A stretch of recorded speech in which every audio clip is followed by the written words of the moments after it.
রামাদানে আজ এবং গতকালের ইফতার মাহফিল সহ মোট 2টি ইফতার মাহফিলের আয়োজন করেছি আমরা।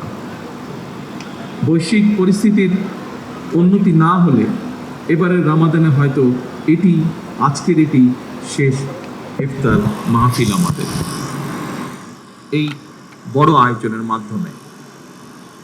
আজকের এই ইফতার মাহফিলে অংশগ্রহণকারী ইয়েতিম সন্তানরাই আজকের সবচেয়ে গুরুত্বপূর্ণ মেহমান।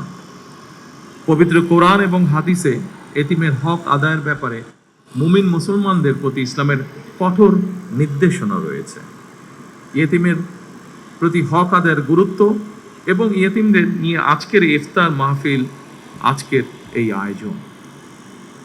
আজকের এই ইফতার মাহফিলে সঙ্গত কারণেই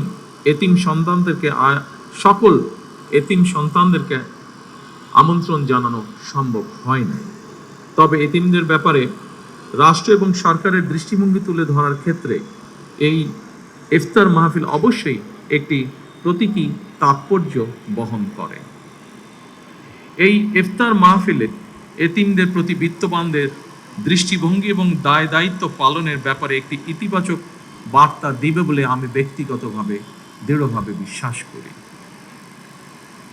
প্রতিজন বিত্তবান যদি অসহায় এতিমদের প্রতি পবিত্র কোরআন হাদিসের নির্দেশনা অনুযায়ী দায়িত্ব পালন করতে সচেষ্ট থাকেন, আমি বিশ্বাস করি তাহলে পিতৃহারা এতিম সন্তানেরা এক বুক বেদনা বুকে নিয়েও রাষ্ট্র এবং সমাজে আত্মবিশ্বাসের সঙ্গে এগিয়ে যাওয়ার প্রেরণা খুঁজে পাবে। সম্মানিত সুধীবৃন্দ, পবিত্র রামাদান ত্যাগ এবং সংযমের মাস, রহমত বরকত সংযমের মাস। অথচ অপ্রিয় হলেও সত্য, রামাদান মাসকে আমাদের ভেতরে কেউ কেউ লোভ মাস হিসাবে বানিয়ে ফেলে। পবিত্র রামাদান মাসেও যারা অশুদ্ধ পন্থা অবলম্বন করছে, আপনাদের প্রতি আমার বিনীত আহ্বান, অনুগ্রহ করে আপনারা মানুষকে কষ্ট দেবেন না। সম্মানিত আলেম ওলেমা মাশায়েখ বৃন্দ, ইসলামের 5টি ভিত্তির আরেকটি হচ্ছে জাকাত, যেটি অত্যন্ত গুরুত্বপূর্ণ। দেশে জাকাত ব্যবস্থাপনা নিয়ে আমি আমার একটি চিন্তার কথা আপনাদের সঙ্গে শেয়ার করতে চাই। ইসলামের বিধান অনুযায়ী আমাদের সমাজে অনেকে বিত্তবান নিজ উদ্যোগেই জাকাত দিয়ে থাকেন। কেউ কেউ সরকারের জাকাত বোর্ডের মাধ্যমেও জাকাত পরিশোধ করে থাকেন। বিভিন্ন গবেষণা রিপোর্টে দেখা গিয়েছে প্রতি বছর বাংলাদেশে এই জাকাতের পরিমাণ প্রায় 20 থেকে 25,000 কোটি টাকার বেশি হয়ে থাকে। কেউ কেউ এর পরিমাণ আরো অনেক বেশিও বলছেন। তবে সুপরিকল্পিত এবং সুসংগঠিতভাবে জাকাত বন্টন না করায় বিত্তবান ব্যক্তির জাকাত আদায় হয়তোবা হয়ে যাচ্ছে, কিন্তু জাকাতের অর্থ দারিদ্র বিমোচনে কতটা ভূমিকা রাখতে সক্ষম হচ্ছে, এটি মনে হয় একটি বেশ বড় প্রশ্ন। যতটুকু আমি জানি, অবশ্যই এখানে বিশিষ্ট আলেম ব্যক্তিবর্গ বসে আছেন, ওনাদের তুলনায় এই ব্যাপারে আমার জ্ঞান খুবই সীমিত। যতটুকু আমি জানি, জাকাত দাতাদেরকে ইসলামী বিধানে এমনভাবেই জাকাত বন্টন উৎসাহিত করে যাতে একজন জাকাত গ্রহীতা প্রথম বছর জাকাত গ্রহণ করার পরের বছর আর জাকাত গ্রহণ করা যেন না প্রয়োজন হয়। বিশেষজ্ঞগণ বলছেন, পরিকল্পিতভাবে জাকাত বন্টন করা গেলে দারিদ্র বিমোচনে জাকাত একটি যুগান্তকারী ভূমিকা পালন করতে পারে বাংলাদেশের দারিদ্র বিমোচনে। এমন বাস্তবতায় সরকার জাকাত ব্যবস্থাপনাকে আরো কার্যকর এবং লক্ষ্যভিত্তিক করার চিন্তা ভাবনা করছে।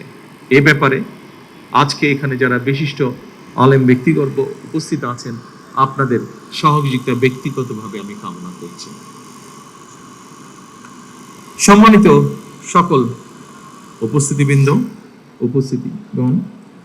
ধনী দরিদ্র সব মিলিয়ে দেশে বর্তমানে পরিবারের সংখ্যা প্রায় 4 কোটির মতো। এসব পরিবারগুলোর মধ্যে যদি দরিদ্র কিংবা হতদরিদ্র পরিবারগুলোকে চিহ্নিত করে প্রতি বছর পর্যায়ক্রমে 5 লক্ষ পরিবারকে আমরা 50,000 টাকা থেকে 1 লক্ষ টাকা জাকাত দিতে পারি। আমি ব্যক্তিগতভাবে বিশ্বাস করি এসব পরিবারগুলোর মধ্যে বেশিরভাগ পরিবারগুলোকে হয়তো পরের বছর আর জাকাত নাও দিতে হতে পারে। লক্ষ্যভিত্তিক এবং সুনির্দিষ্ট পরিকল্পনার মাধ্যমে যদি জাকাত দেওয়া সম্ভব হয়, তাহলে 10 থেকে 15 বছরের মধ্যে শুধুমাত্র জাকাত ব্যবস্থাপনার মাধ্যমেই দেশের বহুলাংশে দারিদ্র্য বিমোচনে সম্ভব, বা দারিদ্র্য বিমোচন যে কর্মসূচি আছে সেটিকে বাস্তবায়ন করা সম্ভব। সম্মানিত ওলেমা মাশায়েখ বৃন্দ, দারিদ্র্য বিমোচনে জাকাত ব্যবস্থাপনার বিষয়টি আপনাদের কাছে যৌক্তিক মনে হলে এই ব্যাপারে বিত্তবানদের সচেতন করার ক্ষেত্রে আপনারা আলেম ওলেমা মাশায়েখগণ সবচেয়ে বেশি এবং গুরুত্বপূর্ণ ভূমিকা রাখতে পারেন বলে আমি দৃঢ়ভাবে বিশ্বাস করি। জাকাত ব্যবস্থাপনার মাধ্যমে দারিদ্র্য বিমোচন করার লক্ষ্যে দেশের শীর্ষস্থানীয় আলেমা ওলেমা, ইসলামিক স্কলার এবং সরকারি কর্মকর্তা সহ সংশ্লিষ্টদের নিয়ে ধর্ম মন্ত্রণালয়ের মাধ্যমে অথবা তার অধীনে বিদ্যমান জাকাত বোর্ডকে নিশ্চয়ই আমরা পুনর্গঠন করতে পারি। এই জাকাতকে দারিদ্র্য বিমোচনে ব্যবহার করে ইসলামী বিশ্বে বাংলাদেশ অবশ্যই একটি মডেল হিসেবে উপস্থাপনের সুযোগ রয়েছে বলে আমি মনে করি। সম্মানিত ওলেমা মাশায়েখ এবং আমার এতিম বন্ধুরা, পবিত্র ইফতার সামনে রেখে আমি আমার এই বক্তব্যকে আর দীর্ঘায়িত করতে চাই না। দেশ এবং জনগণের কল্যাণে নেওয়া প্রতিটি কর্মসূচি যেন আমরা সুন্দরভাবে বাস্তবায়ন করতে পারি, আল্লাহর দরবারে সেই প্রার্থনা জানিয়ে এবং আল্লাহর রহমত কামনা করে আমি আমার বক্তব্য শেষ করছি। আল্লাহ হাফেজ।